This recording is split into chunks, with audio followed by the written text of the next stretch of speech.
ഇന്ത്യയിലെ സംഘികൾക്ക് രാമജന്മഭൂമി എന്താണോ അതാണ് കേരളത്തിൽ കോൺഗ്രസിനും BJPക്കും ശബരിമല എന്നത്. ഒരു തെരഞ്ഞെടുപ്പ് പടിവാതിക്കൽ വന്നു നിൽക്കെ 2019 സംഭവങ്ങൾ ആവർത്തിക്കാൻ പറ്റുമോ എന്നാണ് നോക്കുന്നത്. 21 നടന്നില്ല. അതുകൊണ്ട് ഇപ്പോൾ ചുവടൊന്ന് മാറ്റിയിരിക്കുക.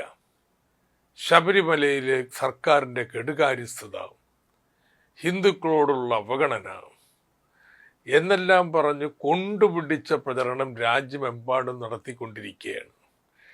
പാലക്കാട് കോൺഗ്രസ്സുകാർ ഭജനിരിക്കുന്നു ഇതിനെതിരായിട്ട്. എന്താ യഥാർത്ഥ പ്രശ്നം? അവിടെ എത്ര ശ്രമിച്ചാലും 68,000 പേരിൽ കൂടുതൽ ദർശനം ഒരു ദിവസം നൽകാൻ പറ്റില്ല.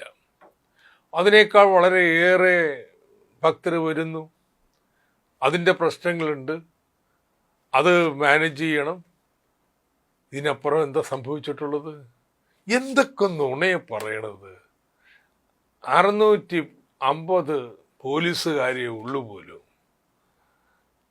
കഴിഞ്ഞ വർഷം 16,000 ഉണ്ടായിരുന്നു. ഈ വർഷം അതിനേക്കാൾ 100 കൂടുതലേ ഉള്ളൂ. ഒരു പോലീസുകാരൻ്റെ പോലും കുറവില്ല.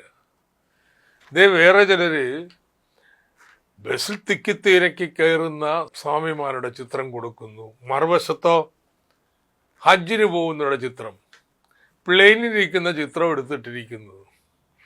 എന്നിട്ട് ഹിന്ദുക്കളുടെ തീർത്ഥയാത്രയോടുള്ള സമീപനം നോക്കൂ എന്നാ പറയുന്നു. എങ്ങനെയൊക്കെ വർഗീയ ധ്രുവീകരണം നാട്ടിൽ കൊണ്ടുവരാൻ പറ്റുമോ അതിന് BJP ശ്രമിക്കുന്ന മനസ്സിലാക്കാം.